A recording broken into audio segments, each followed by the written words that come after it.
کو لے کر چل دیے اللہ کے راستے میں ذبح کرنے کے لیے۔ جانے کے بعد جہاں قربان کرنا تھا وہاں کوئی تیسرا بندہ موجود نہیں ہے، صرف دونوں باپ بیٹے موجود ہیں، اور وہاں پر آپس میں کچھ بات چیت ہوئی ہے۔ بیٹے نے ابو سے فرمایا، ابو جان آپ اپنی آنکھوں پر پٹی باندھ لیجئے، ایسا نہ ہو کہ باپ اور بیٹے کی محبت بڑی اہمیت رکھتی ہے کہ آپ میرے چہرے کی طرف دیکھیں، کہ آپ کی محبت میرے چہرے کو دیکھ کر مجھ پہ آپ کو ایک محبت لرز جائے، تو فرمایا کہ آپ آنکھوں پہ پٹی باندھ لو۔ حضرت اسماعیل علیہ السلام کو حقیقتاً ذبح کرنے کے لیے لٹا دیا، اور حضرت ابراہیم علیہ السلام نے چھری نکالی، اور نکالنے کے بعد آپ کی گردن پر چھری چلائی، اور واقع میں ہی چلائی ہے، ایسا نہیں ہے کہ یہ ایک ویسے ہی کھلونا ہے، بلکہ حقیقتاً چھری چلائی ہے۔ لیکن میرے بھائیوں، اس منظر کو آسمان اور زمین کے سارے فرشتے دیکھ رہے ہیں۔ فرشتوں کی زبان پر صرف الفاظ ہیں، فرشتے اس منظر کو دیکھ کر کہ آج ایک باپ اپنے بیٹے کو اللہ کے حکم سے اللہ کے راستے میں ذبح کر رہا ہے۔ میرے بھائیوں، بیٹے کو لٹا دیا، چھری کو تیز کر لیا اور چھری کو گلے پر چلایا، لیکن چھری نے ایک بال بھی نہیں کاٹا۔ حالانکہ چھری کی تاثیر ہے کاٹنے کی، آگ کی تاثیر ہے جلانے کی، لیکن ایک رواں تک نہیں کاٹا اور ایک رواں تک نہیں جلایا۔ تو ہمیں پتہ چلا کہ اللہ کے حکم کے بغیر کوئی چیز وجود میں نہیں آ سکتی۔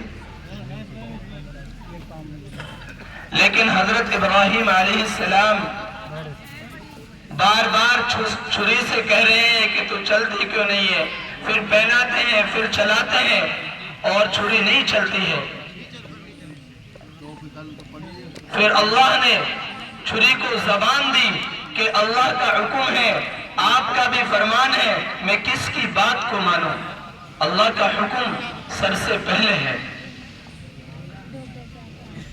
لیکن میرے بھائیوں، حضرت اسماعیل علیہ السلام کی زبان سے جو الفاظ نکل رہے ہیں، آپ اگر ان کو سنیں گے تو آپ یوں کہیں گے کہ حقیقتاً میں کہ یہ قربانی اللہ کے لیے دی جا رہی ہے۔ حضرت اسماعیل علیہ السلام اپنے والد صاحب سے فرما رہے ہیں کہ ابو جان، آپ میرا یہ کرتا میری امی کو دے دینا، اور میری امی کو جا کر سلام پیش کر دینا۔ جب وہ مجھے یاد کرے گی تو اس کرتے سے اپنے دل کو ٹھنڈا کر لے گی۔ میری زبان سے جو الفاظ نکل رہے ہیں وہ آسان ہے سننے میں، میرا کہنا بھی آسان ہے، لیکن حقیقت سوچ کے دیکھیں، ایک بیٹا جس کو اللہ نے بڑھاپے میں دیا ہو، اور وہ بیٹا آخر وقت میں کیا فرما رہا ہے کہ میرے کرتے کو میری امی کو دے دینا، اور یہ کہہ دینا کہ یہ کرتا آپ کے لیے امانت ہے، آپ اس کو اپنے پاس رکھیں، جب بھی اسماعیل علیہ السلام کی یاد آئے تو اس کرتے کو آپ اپنے پاس رکھ لینا، اور اس کو دیکھ دیکھ کر اپنی آنکھوں کو ٹھنڈا محسوس کر لینا۔ یہ گاڑی ہے ڈاکٹر صاحب کی، ان کو بولو تھوڑا پارکنگ کر لیں گے، مین روڈ پہ کھڑی کر۔ بھائی آپ کے ساتھ ہے، وہ بیچارے وہاں سے چل کر تشریف لائے ہیں، ڈاکٹر صاحب کی گاڑی ہے، آپ سے درخواست ہے کہ آپ اس گاڑی کو ایک طرف لگا دیں۔ الحمدللہ کافی میدان ہے، اور اگر کسی ساتھی کی کوئی بھی بائک یا کار وغیرہ ہو تو وہ سائیڈ میں لگا دیں، الحمدللہ جگہ کافی ہے۔ بہرحال یہ معاذرہ پیش آیا ہے اور یہ قربانی پیش کی گئی ہے، لیکن اسی وقت میں اللہ تبارک و تعالیٰ نے جنت سے ایک مینڈا بھیجا اور آپ کی آنکھوں پر پٹی بندھی ہوئی ہے، آپ چھری چلا رہے ہیں، لیکن ماجرا آسمان کے فرشتے بھی دیکھ رہے ہیں، اور حضرت جبرائیل علیہ السلام جو فرشتوں کے سردار ہیں ان سے بھی رکا نہیں گیا۔ اللہ کا حکم ہوا کہ جائیے اس مینڈے کو لے کر جائیے، حضرت ابراہیم علیہ السلام کو پیش کیجئے، اسماعیل علیہ السلام کی جگہ اس مینڈے کو قربان کرے، لیکن اس وقت میں باپ اور بیٹے کے علاوہ کوئی وہاں موجود نہیں تھا۔ آسمان میں فرشتے آواز دے رہے ہیں، اللہ اکبر اللہ اکبر، یہ کیا ہو رہا ہے آج زمین پر؟ ہم دیکھتے ہیں حیرت سے جب کوئی چیز کو دیکھتے ہیں تو ہم بھی کہہ دیتے ہیں یہ کیا ہو رہا ہے، یہ کیا ماجرا ہے، اللہ اکبر یہ کہہ دیتے ہیں، ہماری زبان سے الفاظ نکلتے ہیں۔ ایسے ہی آسمان کے اندر فرشتے ان الفاظوں کو پکار رہے ہیں، بل بلا رہے ہیں، اور لیکن حضرت جبرائیل علیہ السلام اس وقت میں زمین پر دیکھ کر اس ماجرے کو آپ آتے ہی فوراً فرماتے ہیں اللہ اکبر، ان الفاظوں کو پڑھتے ہیں۔ جب حضرت اسماعیل علیہ السلام اور حضرت ابراہیم علیہ السلام نے ان الفاظوں کو سنا کہ یہاں تو باپ اور بیٹے کے علاوہ تیسرا کوئی بندہ نہیں ہے، کہاں سے آواز آئی؟ تو آپ نے بھی جب اس آواز کو سنا آگے الفاظ جوڑ دیے، لا الہ الا اللہ واللہ اکبر۔ جب باپ کے آواز آئی حضرت اسماعیل علیہ السلام کو تو بیٹے نے بھی پڑھ دیا اللہ اکبر وللہ الحمد۔ یہ کلمات جن کو ہم ہر فرض نماز کے بعد پڑھتے ہیں یہ بہت جامع کلمات ہیں، یہ تین بزرگوں کے کلمات ہیں، حضرت ابراہیم علیہ السلام، حضرت اسماعیل علیہ السلام اور فرشتوں کے سردار حضرت جبرائیل علیہ السلام کے یہ الفاظ ہیں۔ اس لیے میرے بھائیوں ان الفاظوں کا پڑھنا ہمارے لیے واجب ہے، نہ پڑھیں گے گنہگار ہوں گے۔ ہر فرض نماز کے بعد 5 دن تک یہ کلمات ہم کو پڑھنے ہیں۔ یہ قربانی کا مسئلہ ہے۔ پھر آگے زمزم کا بھی مسئلہ ہے کہ حضرت ہاجرہ رضی اللہ تعالی عنہ حضرت اسماعیل علیہ السلام کو بیابان جنگل میں چھوڑ کر آئی ہے اور پانی وغیرہ ختم ہو چکا ہے، بچہ ایڑیا رگڑ رہا ہے، اس کی وجہ سے زمزم نکلا ہے۔ تیسری بات، آگ میں ڈالنے کا واقعہ پیش آیا، وہ بھی سب کو معلوم ہے، لیکن میں آپ کو فضیلت بتلا رہا ہوں کہ قربانی کرنے کی فضیلت کیا ہے۔ اللہ کے محبوب صلی اللہ علیہ وسلم کا فرمان ہے، ما عمل ابن آدم یوم النحر احب الى اللہ من احراق الدم وانه ليأتي يوم القيامة بقرونها واشعارها وازلافها وانه ليقع في الارض بمكان فطيبوا بها نفسها او كما قال عليه السلام۔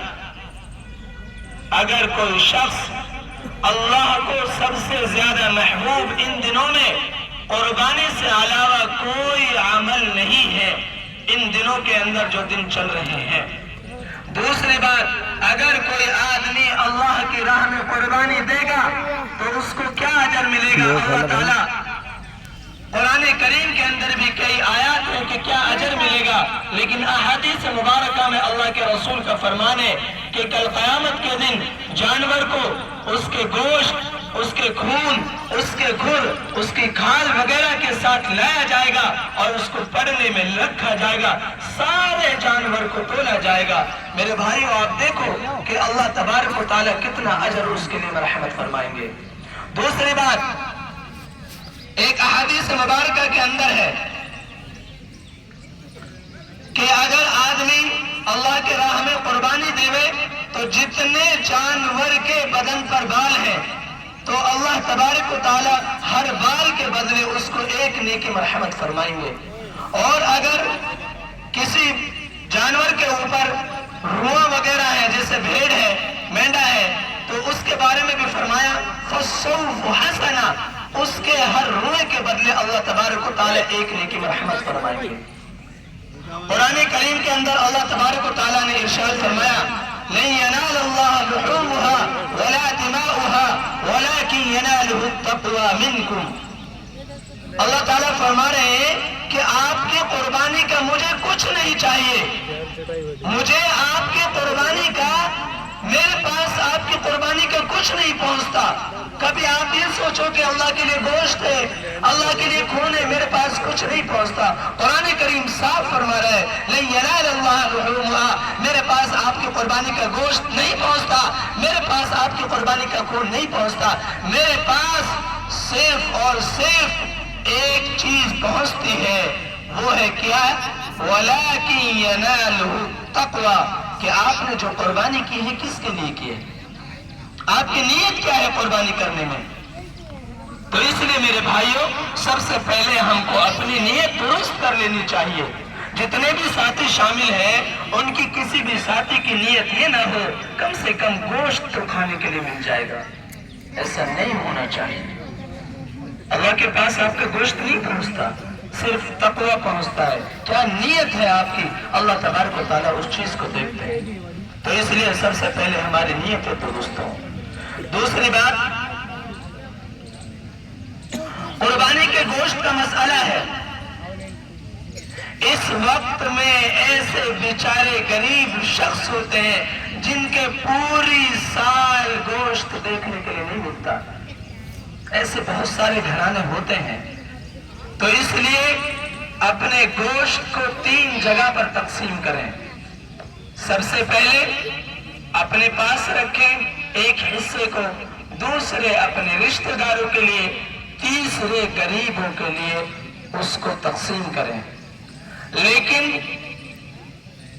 اگر آپ مسئلے کے اعتبار سے سب کو بھی اپنے پاس رکھنا چاہیں تو رکھ سکتے ہیں.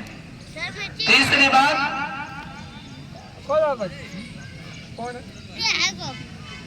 قرآن کریم کا فیصلہ ہے اور قرآن کریم کا فیصلہ حق ہوتا ہے، اس میں نہ میری رائے نہ آپ کی رائے چلے گی. پچھلے سال میں نے اسی عیدگاہ سے ایک مسئلہ سنا تھا کہ کوئی بھی حضرات کسی کے یہاں اگر قربانی ہو رہی ہو تو گوشت لینے کے لیے نہیں جا سکتا. یہ مسئلہ ہے.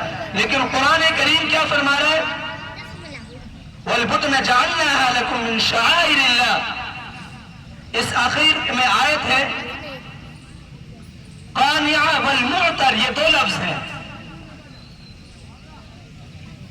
اس کے بارے میں فرمایا کہ اگر کوئی شخص گھر بھجوانا چاہے تو گھر بھجوا سکتا ہے، اگر گھر بھجوانا چاہے جہاں قربانی ہو رہی ہو وہاں سے اگر لے جانا چاہے لے سکتا ہے، کوئی حرج نہیں ہے اس میں. تو اس لیے قرآن کریم کا فیصلہ ہم سب کے لیے حق ہے. تو اس لیے اس بات کو یاد رکھیں. تیسری بات یہ ہے کہ کئی بار کیا ہوتا ہے جانور ذبح بھی نہیں ہوا، اس کے ٹکڑے بھی نہیں ہوئے، اس کے اوپر ایسے گھت جاتے ہیں جیسے انہوں نے اس چیز کو دیکھا ہی نہیں. یہ بے ادبی ہے. تو اس لیے آپ حضرات سکون کے ساتھ اس چیز کو تقسیم کریں اور برابر برابر تقسیم کریں. یہ چیزیں ہونی چاہیے. آپ حضرات کو 7:30 بجے کا ٹائم دیا گیا تھا اور اب فی الحال 35 ہو چکے ہیں. میں آپ سے ادباً درخواست کرتا ہوں جو حضرات سامنے کھڑے ہیں آپ حضرات بیٹھ جائیں، اور جو حضرات یہاں تشریف لائے ہیں وقت سے تشریف لائے ہیں ان کو تھوڑا گرا گزرتا ہے. اس لیے شرعی اعتبار سے ہم 10-5 منٹ اوپر نیچے کر سکتے ہیں. آپ لوگ انشاءاللہ مجھے امید ہے کہ اس چیز سے تکلیف نہیں اٹھائیں گے. تو اس لیے آپ حضرات خوش دلی کے ساتھ فطیبوا بها نفسها، خوش دلی کے ساتھ اللہ کی راہ میں قربانی کریں۔ اب جو حضرات قربانی کے مستحق ہیں اگر وہ قربانی نہ کریں تو اللہ کے رسول کا فرمان ہے من وجد ساعة ان يضحي فلم يضحي فلا يقربن مصلانا، او كما قال علیہ السلام، کہ جو حضرات قربانی کرنے کی وسعت رکھتے ہیں وسعت کے باوجود قربانی نہ کریں وہ ہماری عید کا تشریف نہ لائے۔ کتنا بڑا حکم ہے۔ تو اس لیے میرے بھائیوں اللہ کی راہ میں قربانی کرنی چاہیے۔ ہم راستہ نکال لیتے ہیں کہ بھائی اللہ کے راستے میں ہم صدقہ کر دیں گے، اللہ کے راستے میں نل لگوا دیں گے، مسجد بنوا دیں گے، لیکن قربانی کریں گے لاکھوں کروڑوں روپے کا نقصان ہوتا ہے۔ میرے بھائیو یہ ہماری غلط فہمی ہے، اس لیے میں نے آپ کے سامنے حدیث پیش کی ہے کہ ان دنوں میں قربانی سے زیادہ محبوب کوئی عمل اللہ کے یہاں نہیں ہے۔ مطلب اگر کوئی آدمی حج کے 5 دن ہیں 8 9 10 11 12 اگر ان دنوں میں حج کے اندر یعنی مکے کے اندر اگر موجود نہ ہو اور وہ پوری سال مزدلفے کے اندر پوری سال عرفات کے میدان میں بیٹھا رہے لیکن وقت جو دیا گیا ہے یوم عرفہ کا 9 تاریخ کو اگر نہ بیٹھے تو اس کا حج نہیں ہوگا۔ اس لیے میرے بھائیوں ہر چیز کا ایک وقت ہوتا ہے، اس لیے قربانی کے دنوں میں آپ کتنے ہی پیسہ اللہ کے راستے میں قربان کر دیں لیکن قربانی کے ثواب کو آپ نہیں پہنچ سکتے۔ آپ کے ذہنوں میں یہ بات آئے کہ اللہ کے راستے میں قربانی کریں گے تو جانور ختم ہو جائیں گے، معیشت کم ہو جائے گی، یہ آپ لوگوں کی اور ہماری بہت چھوٹی سوچ ہے۔ میں ایک مثال پیش کرتا ہوں۔ مثال کے طور پر آپ نے دیکھا ہوگا کہ پوری سال کتنے بکرے کتنی بکریاں ذبح ہوتی ہے، گوشت بکتا ہے، لیکن آج تک آپ نے نہیں دیکھا کہ کسی بھی گاؤں کے اندر کسی بھی علاقے کے اندر بکری یا بکرے کا گوشت نہیں مل رہا ہے۔ ہر دکان پر جو دکان اس کی ہے اس کے اوپر آپ کو برابر گوشت مل جائے گا لیکن کبھی بھی کمی نہیں آ سکتی۔ اس لیے اللہ تبارک و تعالیٰ اسی اعتبار سے اضافہ کر دیتے ہیں۔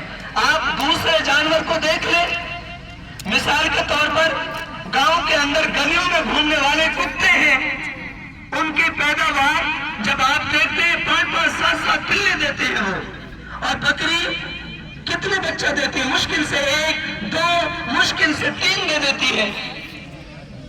تو آپ نے دیکھا ہے کہ 7 7 پلے دیتے ہیں، کہیں دیکھا ہے کسی نے ریوڑ اس کا، کسی نے دیکھا ہے کہ فارم کھلا ہوا ہے، کسی نے دیکھا ہے کہ گاؤں کے اندر جتنے جانور ہیں ان سے زیادہ کتوں کی تعداد ہے؟ میرے بھائیو نہیں ہے، کیونکہ اللہ نے اس کو حرام قرار دیا ہے اور اس کو حلال قرار دیا ہے۔ آپ اللہ کی راہ میں کتنے ہی قربان کر لیں اللہ تعالیٰ اتنی ہی برکت ڈالتے چلے جائیں گے۔ تو اس لیے میرے بھائی یہ سوچ نکال دیں، ختم کریں اس سوچ کو۔ اس لیے میرے بھائیوں قربانی کرنی ہے۔ دوسری بات ہماری شریعت ہمارا مذہب اللہ کے رسول کا فرمان الطہور شطر الایمان او کما قال علیہ السلام، باقی آدھا ایمان ہے۔ اس لیے جہاں بھی آپ جانور کو ذبح کریں سب سے پہلے تو ادب کے دائرے میں کریں۔ دوسری بات جہاں ذبح کریں وہاں اس کا کوئی بھی چیز جو اس کے بدن سے نکلی ہوئی ہے اس کو دفن کر دیں، ایسے ہی کہیں نہ ڈالیں، کیونکہ ایک مسلمان کو تکلیف دینا بہت بڑا گناہ ہے۔ تیسری بات ہم اور آپ اس جانور سے بچیں جس سے ہماری عزت پہ دھبا آتا ہے، ہماری توہین ہوتی ہے۔ اللہ نے اس کے بدل بہت سارے دیے ہیں۔ چوتھی بات ہم اور آپ آپس میں پیار محبت کے ساتھ زندگی گزاریں. یہاں جمع ہونا یہ ہمیں بتلاتا ہے کہ ہم پیار و محبت کے ساتھ اخوت کے ساتھ زندگی گزاریں. کیونکہ یہاں پر ہونے والے غریب بھی ہیں, یہاں پر جمع ہونے والے امیر بھی ہیں, یہاں پر ہر اعتبار سے ہر صف کے اندر آپ کو انسان مل جائیں گے. یہ ہمیں پیار و محبت کا پیغام دیتا ہے.